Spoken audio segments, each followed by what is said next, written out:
The early mornings were often the cruelest part of my days. The house around me was quiet, too quiet, filled with shadows and memories that seemed to mock the emptiness I felt inside. The walls that once echoed with voices and laughter now stood silent, witnesses to a loneliness I felt deep in my bones. Jason and Sarah, my children, were part of my life only in sporadic, shallow exchanges. The warmth of family gatherings felt like a distant dream, replaced by cold phone calls and obligatory visits that left no comfort in their wake. I sat in my favorite armchair by the window, the fabric worn from years of use, and watched the street below where life went on without me. The house, my home, felt like a shell, and I was a ghost inside it. I thought back to the days when Jason and Sarah were young, how their hands fit perfectly in mine, how their laughter was my daily music. Now, when I heard from them, it was rarely more than a brief hello or a quick check-in that felt like nothing more than politeness, not love. I tried to understand when the affection had slipped away, when the care turned into indifference, but the answers were nowhere to be found. Just the day before, I reached out to Jason with a quiet hope trembling in my voice. "Can you help me with some of the hospital bills? Insurance won't cover everything." His reply was a cold surprise. "Mom, I have my own life. I can't always be there for you." His words hit me like a lash. No hesitation, no softness.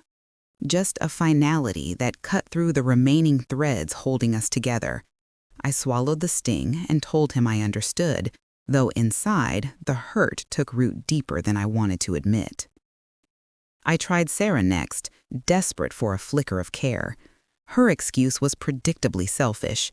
Her own family came first, and there was no room left for responsibilities like mine. How many times had I been told something similar over the years, wrapped in different words but bearing the same truth? The visits became fewer, the calls less frequent, and the emotional distance grew into a gap too wide to bridge. My needs, once tended to with love, now seemed an inconvenience to avoid. That afternoon, after a routine checkup, the pain overwhelmed me. I collapsed to the kitchen floor, a sharp ache radiating through my ribs and leaving me gasping for breath. The crushing loneliness felt almost physical, heavier than the sickness itself. Summoning all the strength I had left, I struggled to reach the phone.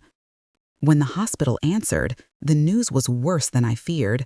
My insurance did not cover the procedure I needed, a treatment that could ease my burden but was now out of reach. There was no financial support coming from Jason or Sarah. They viewed me as a burden, a problem they preferred to ignore, and that realization twisted like a knife. Sitting on the cold tile, I let the tears threaten but fought them back. There was no comfort in breaking down. I had learned to carry my pain quietly.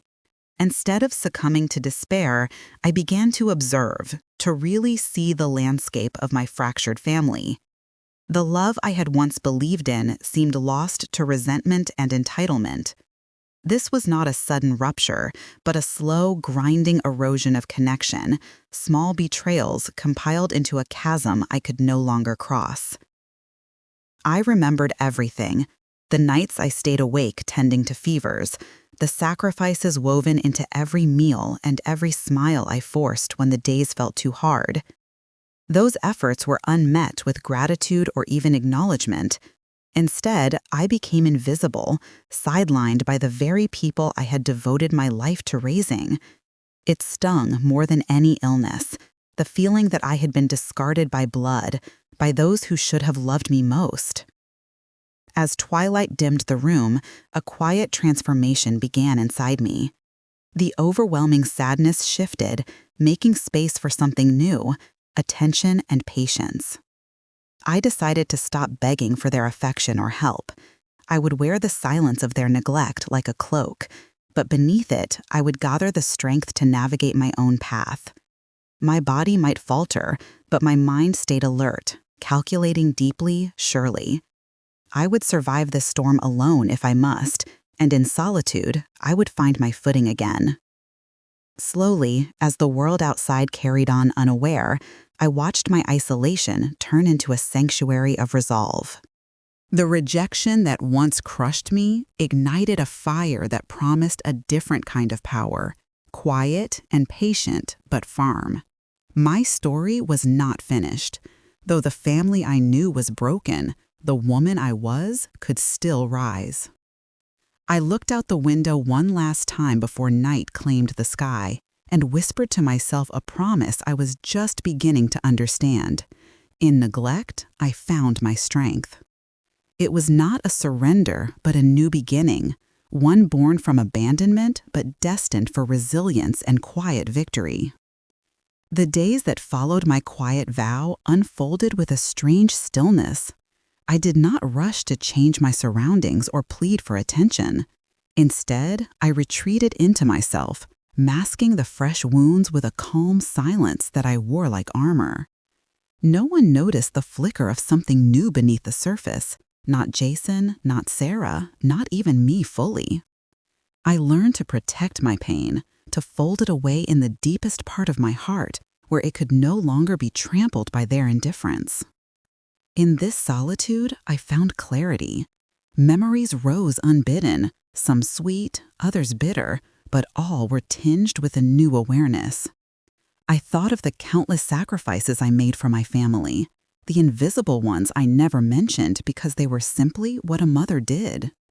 The nights when I stayed awake nursing their fevers, the endless hours preparing meals and mending clothes, the quiet prayers whispered into the dark, hoping my children would have better lives. No grand gestures or loud declarations, just the steady, invisible work of love. I remembered how I kept our home together when money was tight, working extra hours and patching up broken things so the house never seemed less than a haven. I recalled the holidays when I hid my own exhaustion behind a smile, making sure the family felt joy, even if I barely tasted it myself. These memories, once causes of silent pride, now felt like echoes of a past unacknowledged by the very people who should have held them dear. One afternoon, while sorting through old boxes in the attic, I stumbled upon a dusty, forgotten painting resting against the wall. Its canvas was cracked and faded, but the colors still held a quiet vibrancy. It was a portrait my late husband had always cherished, though the children never seemed to understand its importance, dismissing it as nothing more than old junk. I touched the frame gently, recalling his words about the painting's value, not just in money, but in legacy. He had once told me, "This painting holds more than colors, Maggie. It carries history, patience, and faith. A reminder that sometimes the things we treasure most are hidden in plain sight. One day, it might give you something you never expected."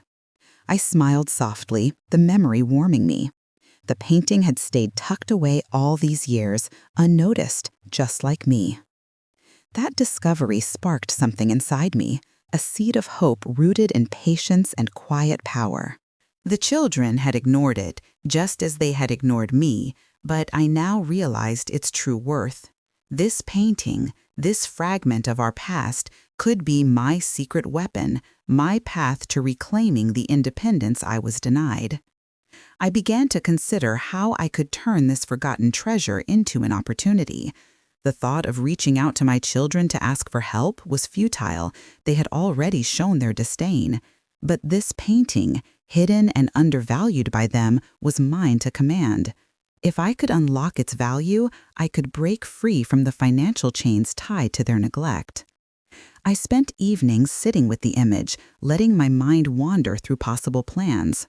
My hands traced the delicate brushstrokes as memories of my husband's passion for art mingled with a growing determination inside me.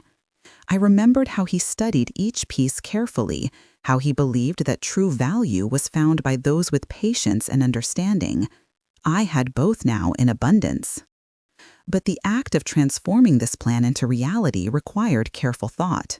I could not let it be known, to Jason or Sarah, not yet.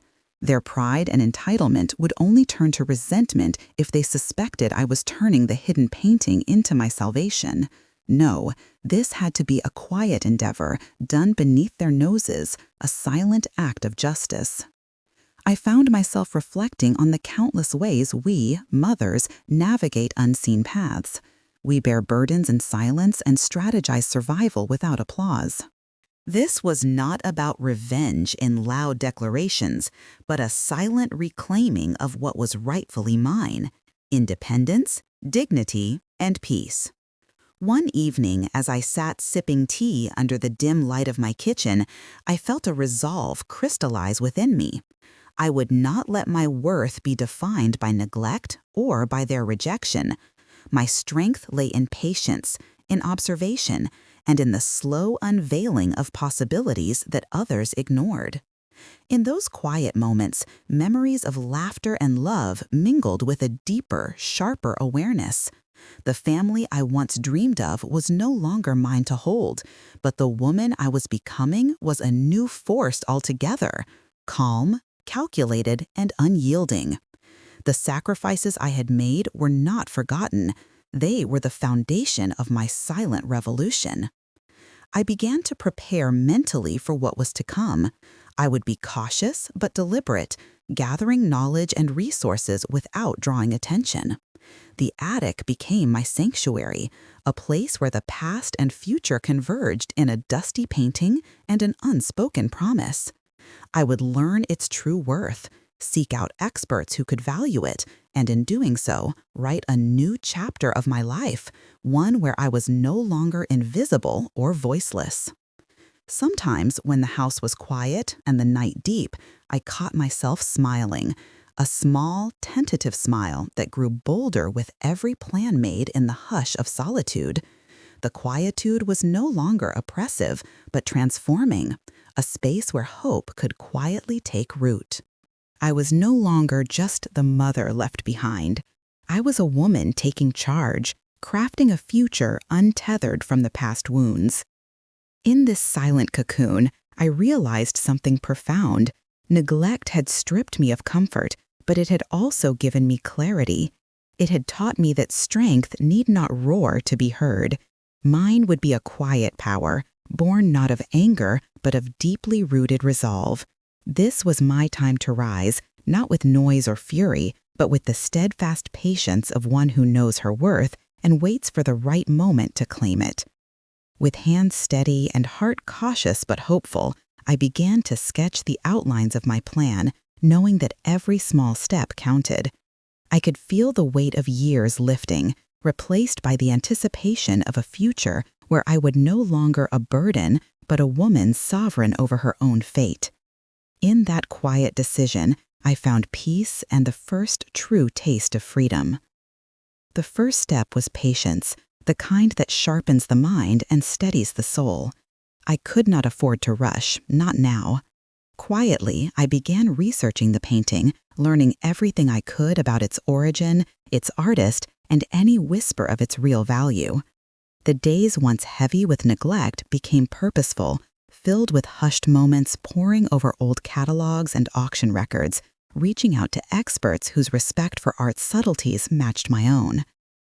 Careful not to raise suspicion, I maintained my usual routine: quiet meals, measured conversations with the neighbors, and deferred visits to doctors, all while my true work continued unseen. Navigating the web of appraisers and art dealers required discretion. I sent emails under my own name, masking my true intentions behind polite inquiries about similar works and past sales. I listened more than I spoke, absorbing details I had never before noticed or appreciated.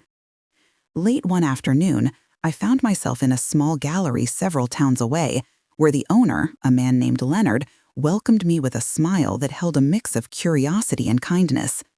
His studio smelled of varnish and old paper, a space where art was not just decoration, but life itself. Leonard was patient as I showed him images of the painting, his eyes lighting up with genuine interest. He spoke of provenance, aesthetics, and rarity in a language I was only beginning to understand, but trusted deeply. "I believe this piece may be worth more than you thought," he said quietly, not wanting to jinx the discovery. Hidden gems like these often escape notice, precisely because they're tucked away from the proper eyes. You might have something quite valuable here." His words settled in my heart like a first seed of hope rooted in something real. With Leonard's encouragement, I arranged for a formal appraisal. I watched as the expert examined every inch of the canvas, the frame, and even the signature with meticulous care. When the valuation came back, it exceeded even my cautious expectations. The painting, once overlooked by my family, held a treasure worth transforming my future. The thought of Jason and Sarah, blind to this legacy, stirred a quiet satisfaction within me, not of bitterness, but of vindication. But the path forward was not without challenges. Negotiating the sale of a valuable piece of art demanded a certain finesse, one I had to learn quickly. Leonard became an unexpected ally, guiding me through the complexities of contracts, lawyers, and discreet auctions.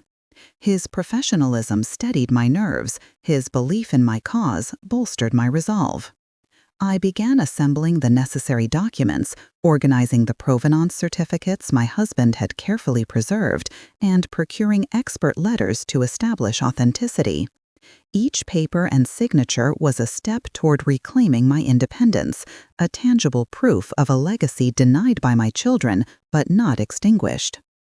Despite the rising excitement of my plans, I kept my family firmly in the dark. Jason and Sarah continued their cold routines, unaware that the quiet woman they disregarded was constructing a path to freedom beneath their very noses. I watched their indifference with a mixture of sadness and strength, knowing that this journey was mine alone. There were days when fatigue threatened to overwhelm me, when my body protested against the weight of illness and the late nights spent researching or meeting with Leonard. But each obstacle only deepened my quiet determination. I reminded myself of the years I had endured, countless nights nursing fevers and wiping tears, and I knew this struggle was but a continuation of that unwavering care, now redirected toward myself. Money had long been a source of tension among us. Jason's arrogance, convinced the family fortune was his by right, and Sarah's calculating practicality had created a gulf wider than any conversation could bridge. They never understood that true wealth was never just about money, it was about respect, sacrifice, and knowing one's own worth. They thought they held all the keys, but hidden in the attic was a key none of them ever noticed. With every step I took, I felt the burdens of years begin to lift. The painting was no longer just an object on a forgotten wall. I had breathed new life into it, turning it into my silent weapon against abandonment and betrayal. When Leonard mentioned the possibility of a private auction to maximize the sale price, I hesitated briefly but realized it was the path I had to take. Public auctions could draw unwanted attention, particularly from my children. A private auction meant secrecy and strategy, qualities I now embraced fully. The auction house was distant, its offices tucked away in an elegant but discreet part of the city, a world away from my quiet home. Leonard and I worked closely to prepare the piece for shipment and presentation, handling every detail meticulously. I signed the papers with a mix of anxiety and pride, knowing this transaction marked a turning point in my life. Throughout this process, my internal world transformed. No longer a woman waiting silently for scraps of kindness from indifferent children, I became an architect of my destiny. I was patient and observant, but also bold and unyielding, stepping into a power I had never expected to wield. When the painting left my home, I felt a bittersweet pang, a farewell to a fragment of my past and a greeting to an uncertain but promising future. I watched the crate disappear from my doorstep, mindful that each movement was a step away from dependence and toward freedom. The days leading up to the auction were filled with quiet anticipation. I observed from afar as select bidders examined the painting, their appreciation of its subtle beauty and history fueling the bidding war to come. My heart raced with a mixture of nervousness and exhilaration, the first thrill I had felt in years. But amid the excitement, I maintained my calm exterior. There was no room for anxiety to betray me now. Every moment of the auction was a testament to my patience, my resilience, and my quiet strength. I was no longer the neglected mother waiting at home. I was a woman reborn through strategy and steadfastness. As the bids climbed higher, I allowed myself a private moment of triumph. The silent victory I had longed for was unfolding, piece by painstaking piece. I felt renewed, empowered beyond the shadows of years lost to neglect. Whatever the outcome, this journey had already changed me. The painting sale was not just a financial transaction. It was a reclaiming of my dignity, a restoration of my self-worth, and an unspoken message that neglect would not define me. In that silent room where the gavel came down, I found a voice louder than any argument or confrontation, a voice born of patience, intelligence, and unwavering resolve. The auction room was thick with quiet anticipation, a hushed energy that buzzed beneath the surface and only those present could truly feel. I kept to the shadows, blending into the crowd so no one drew attention to the woman who had quietly turned the tide of her own fate. The painting, once just a forgotten piece in my attic, now claimed the center of the room on an easel under soft, flattering lights. Every brushstroke, every subtle variation of color was laid bare. Not just an object, but a story of patience, endurance, and silent power. The auctioneer's voice rose calmly, measured and firm, as he opened the bidding. Voices chimed in, tentative at first, like explorers feeling their way through unknown terrain. I studied each face carefully. These strangers recognized the value my children had overlooked. Their appreciation was a balm to the wounds inflicted by years of neglect. In that moment, I felt the deep satisfaction of witnessing respect where for so long only disdain had dwelled. The early bids started modestly, almost polite, but with each higher offer, the room seemed to grow more electric. My heart raced quietly, steady but sharp with exhilaration. The bids climbed, a crescendo of validation for something I had prospected for so long in silence. Each increment was a reaffirmation of my worth. The memories of sleepless nights, the relentless sacrifices, the lonely hours spent trying to hold a family together, they all seemed to whisper that my time had come. At one point, I allowed myself the briefest glance at Leonard, whose steady gaze met mine with a small nod of encouragement. His presence had been a quiet anchor throughout this journey, and in this room it was clear I was not alone. We had navigated the labyrinth of valuations, expert opinions, and discreet negotiations, and now it all converged in this auction room.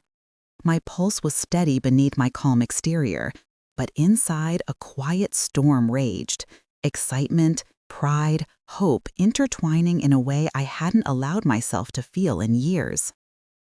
The bids became more competitive, faster, higher. The murmurs of the crowd grew louder in their enthusiasm. Yet I stayed grounded, breathing in patience, calculating every beat of this silent war.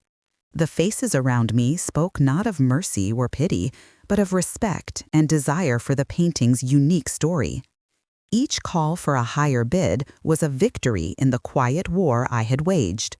For so many years, I had waited silently, dismissed and forgotten. Now I was the one commanding attention, even if from behind the scenes.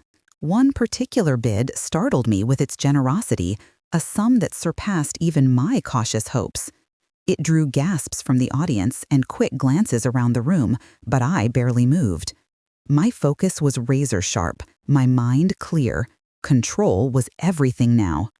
The final stretch felt timeless, like those rare moments in life where every second carries infinite weight.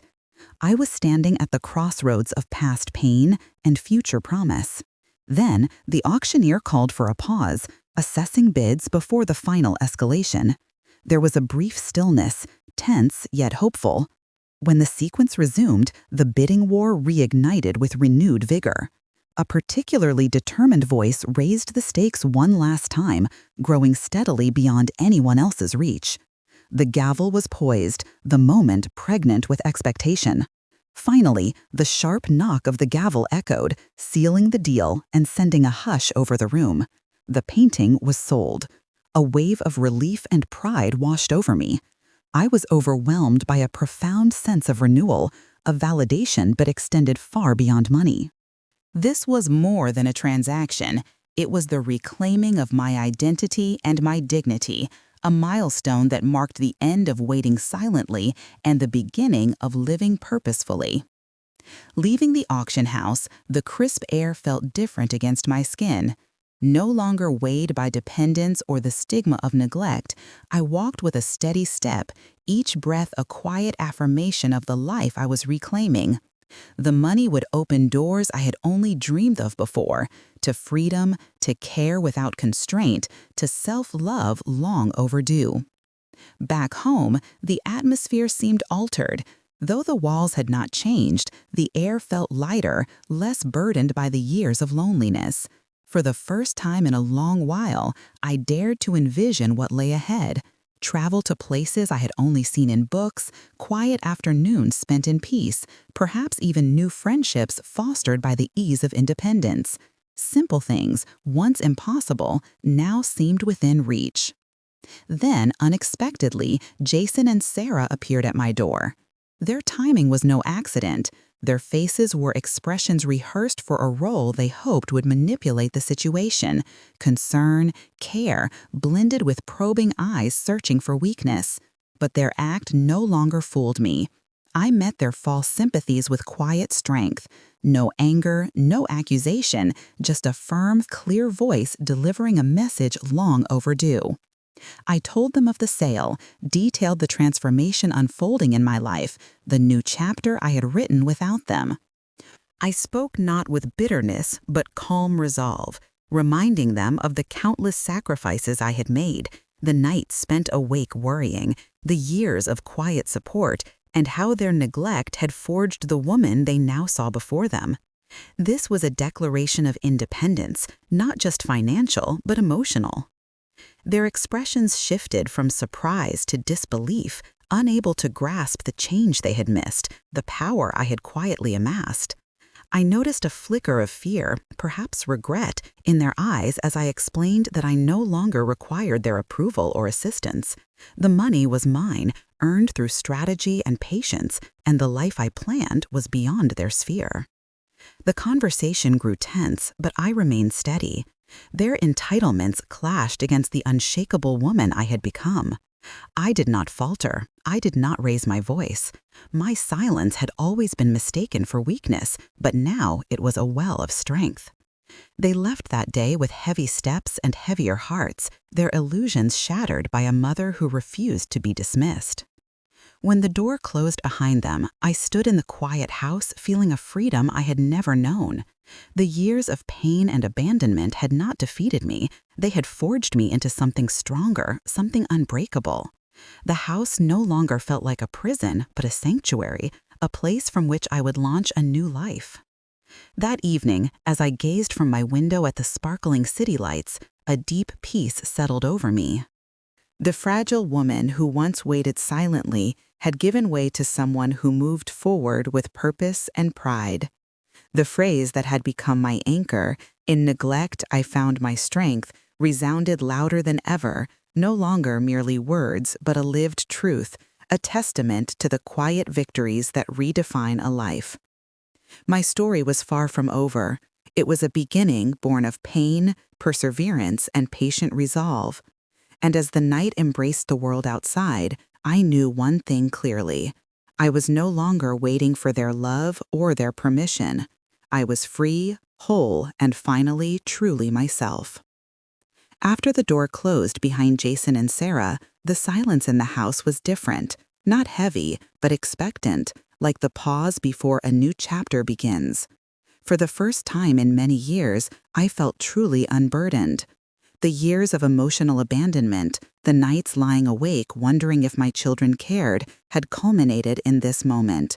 Not in bitterness or anger, but calm triumph. The house that had once felt suffocating with loneliness became a sanctuary where I could breathe and dream freely. I walked through the rooms with new eyes, touching familiar walls that no longer echoed loss but whispered promise. The worn furniture, the faded photographs, the small mementos scattered on shelves all took on new meaning. They were reminders of a life endured and a strength reclaimed. The money from the painting sale was not just numbers in an account, it was a symbol of my resilience. And yet, I treated it with care and respect, aware that it was a responsibility as much as a blessing. I consulted with a trusted lawyer who helped me organize my finances thoughtfully and securely. Our conversations were practical, but infused with the promise of stability. Together, we established a foundation, not just for managing wealth, but for sustaining my independence. I planned the changes I wanted for my home, starting gently, swapping heavy curtains for lighter fabrics, bringing in fresh flowers, and repainting walls in soft, comforting colors. Each alteration was a quiet celebration of my new life, a tactile way to honor the transformation inside me. The house was no longer a place that held me captive, but a reflection of the woman I had become, patient, strong, and whole. For the first time in years, I dreamed of travel. The notion filled me with a gentle excitement. I imagined walking cobbled streets in distant cities, feeling the warmth of the sun on my face in places I had only seen in books. These dreams weren't about escaping, but about rediscovering myself beyond old wounds and neglected affection. I began quietly researching destinations, jotting notes in a journal, secretly hoping this new chapter would broaden not only my horizons, but my heart. In the quiet afternoons, I reconnected with old friends and neighbors lost to time and circumstance. Their visits reminded me that family extended beyond blood, and connection was found in kindness and shared stories. Over tea and soft conversation, I felt the warmth of companionship returning to my life, filling the spaces once hollowed by silence. Some evenings, when the world outside slowed into darkness and the house was still, I sat by the window reflecting. I thought of all I had endured, the sleepless nights caring for sick children, the sacrifices made silently, the dreams deferred and hopes set aside. It was a complex tapestry of love, pain, and endurance. But now I understood that my worth did not depend on their love or recognition. I had found it within myself. I embraced hobbies long abandoned, finding solace in the rhythm of painting again. Colors and shapes allowed me to express emotions words could not capture. Gardening became another sanctuary. The slow, nurturing care it demanded mirrored my own inner growth. Watching new blooms emerge reminded me that growth often comes from patience and persistence, even after harsh winters. My days settled into a comforting pattern, balancing solitude with moments of connection. The peace I found was quiet but profound. I no longer yearned for validation from others. My strength had become intrinsic. I felt grounded in a way I never had before. Though Jason and Sarah remained distant, their absence no longer wounded me deeply. Their silence was now a boundary I respected, a protection of my peace rather than a source of pain. I cherished the love I nurtured for myself, steady, gentle, and unwavering. One night, standing at the window looking at the city lights that twinkled like stars brought close, I let the phrase that had carried me through these years echo in my mind. In neglect, I found my strength. It was no longer just a motto, but a lived truth, a testament to the quiet victories that define a resilient life. My story was far from finished. It was a beginning born from patient endurance and unyielding hope.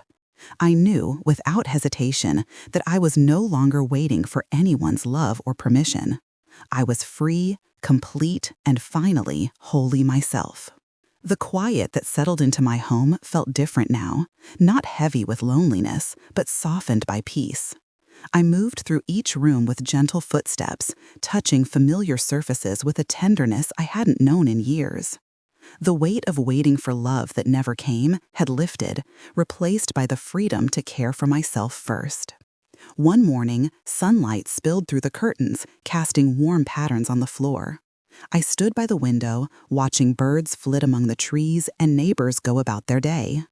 The world outside moved forward with grace after storms had passed, and I made a quiet promise to do the same, to welcome each day with hope and courage, free from the past's hold. My days found a steady rhythm. I planned simple escapes, small trips to new places I had dreamed of but never visited. The thought of wandering unknown streets, breathing new air, filled me with a gentle excitement. These were not acts of running away, but steps toward rediscovering parts of myself lost beneath years of neglect and pain. At home, I nurtured my garden with quiet devotion.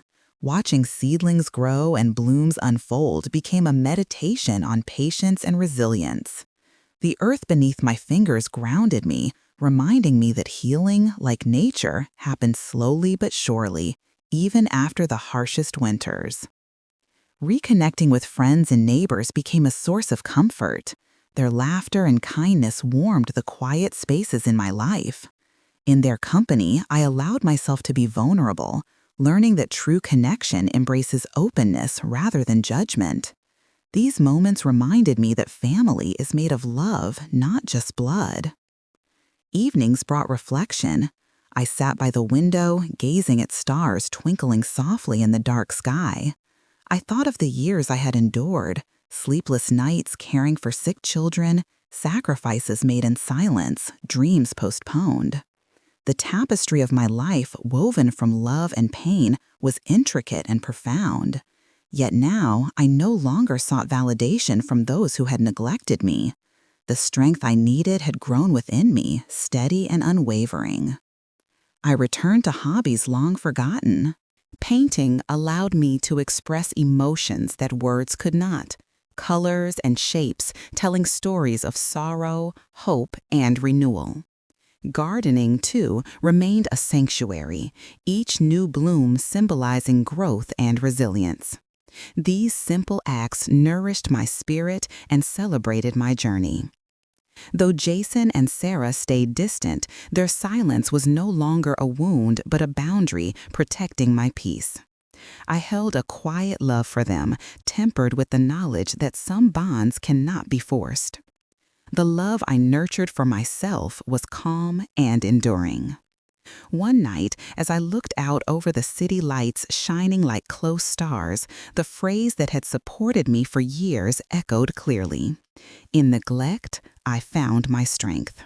No longer a mere motto, it had become a lived truth, a testament to quiet victories and the resilience of the human heart. My story was far from over. It was a beginning born from patient endurance and steady hope. I knew now, with quiet certainty, that I would wait for no one's love or permission. I was free, whole, and at last truly myself.